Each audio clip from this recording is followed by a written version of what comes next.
हाय दोस्तों, SN take place में आपका स्वागत है। सर्वप्रथम मैं आप सभी लोगों को धन्यवाद देता हूं मेरे चैनल्स को लाइक शेयर सब्सक्राइब करने के लिए। आज हम बात करेंगे जीनर डायोड के बारे में। जीनर डायोड की खोज क्लेरेंस मेल्विन जीनर ने सन 1934 में की थी। आगे चलकर इन्हीं के नाम पर इनके सम्मान में डायोड का नाम जीनर डायोड रखा गया। आइए देखते हैं कि जीनर डायोड क्या होता है।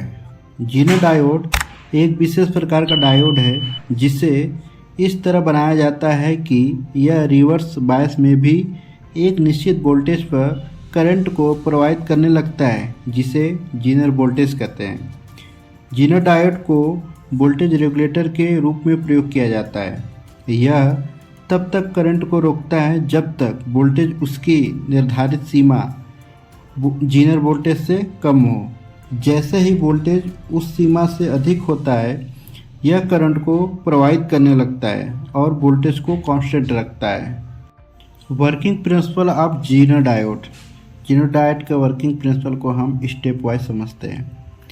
जीनर डायोड का कार्य सिद्धांत जीनर प्रभाव और एवलांचे प्रभाव पर आधारित होता है। पहला, समान स्थिति में यानी फॉरवर्ड बायस में। जब इसे फॉरवर्ड बायस में जोड़ा जाता है तब यह समान डायोड की तरह ही काम करता है और करंट को प्रवाहित करता है। दूसरा, रिवर्स बायस कंडीशन। जब जीनर डायोड को रिवर्स बायस में जोड़ा जाता है तब यह शुरुआत में करंट को प्रवाहित नहीं करता है। तीसरा, ब्रेकडाउन वोल्टेज। जैसे ही रिवर्स वोल्टेज एक निर्धारित मान यानी जीनर वोल्टेज तक पहुँचता है, डायोड में जीनर इफेक्ट या एवलांचे इफेक्ट होता है। इस स्थिति में डायोड अचानक करंट प्रवाहित करना शुरू कर देता है, लेकिन वोल्टेज को कांस्टेंट रखता है। चौथा, वोल्टेज रेगुलेशन। भले ही इनपुट वोल्टेज बढ़ जाए, जीनर डायोड आउटपुट वोल्टेज को स्थिर बनाए रखता है। यही कारण है कि इसे वोल्टेज रेगुलेटर के रूप में भी यूज़ किया जाता है। आइए हम जीनर डायोड के बारे में जानते हैं। इसके सिंबल तथा कैरेक्टरिस्टिक्स तथा वर्किंग प्रिंसिपल को भी समझते हैं। यहाँ पर हम देख रहे हैं कि यह जीनर डायोड का सिंबल है, जिसमें लेफ़्ट साइड एनोड है तथा राइट साइड कैथोड है, तथा इसमें इस उल्टा जेट जैसा सिंबल बना हुआ है, जिससे पता चलता है कि यह जीनर डायोड का सिंबल होता है। जीनर डायोड रिवर्स बायस में वर्क करता है तथा रिवर्स कैरेक्टरिस्टिक्स पर वर्क करता है। यह डीसी वोल्टेज को कांस्टेंट बनाए रखने के लिए यूज़ किया जाता है। यह एक से लेकर कई सौ वोल्टेज तक यह वर्क कर सकता है।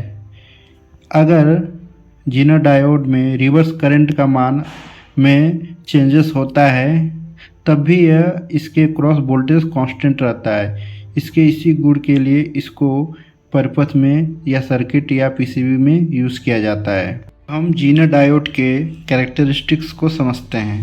इसमें दो चीज़ें वर्क करती है। पहला, जीनर ब्रेकडाउन वोल्टेज, दूसरा एवलांचे इफेक्ट। तो हम सर्वप्रथम जीनर ब्रेकडाउन वोल्टेज को जानते हैं। ये क्या होता है? रिवर्स बायस में एक रिवर्स सैचुरेशन आईजेड प्रवाहित होती है, जैसा कि हम यहाँ पर देख रहे हैं। ये reverse saturation current IZ current flow हो रही है। निश्चित वोल्टेज तक धारा लगभग नियत रहती है। एक निश्चित वोल्टेज तक यह धारा कांस्टेंट रहती है, लेकिन यह एकाएक धारा में परिवर्तन होता है तथा एकाएक यह बढ़ने लगती है, जिसे रिवर्स या जीनर ब्रेकडाउन वोल्टेज कहते हैं। दूसरा avalanche breakdown. Avalanche effect में क्या होता है कि ज़्यादा रिवर्स बायस में ज़्यादा माइनॉरिटी कैरियर इतना अधिक वेग ग्रहण कर लेते हैं कि सेमीकंडक्टर के अन्य परमाणु से टकराकर कोवैलेंट बॉन्ड को तोड़ देते हैं, जिससे अधिक संख्या में इलेक्ट्रॉन होल्स जन्म लेते हैं और विद्युत क्षेत्र में ऊर्जा प्राप्त कर अन्य परमाणु से टकराकर उनके ढीले बॉन्ड वाले इलेक्ट्रॉन स्वतंत्र करा देते हैं, जिसके परिणामस्वरूप आवेशवाहकों की संख्या बढ़ती जाती है, जिससे जंक्शन का ब्रेकडाउन हो जाता है और एवलांचे इफेक्ट होता है, जिसे एवलांचे इफेक्ट कहते हैं। अगर मेरी वीडियो अच्छी लगी हो तो प्लीज़ दोस्तों मेरे चैनल को लाइक शेयर सब्सक्राइब जरूर कीजिएगा। धन्यवाद।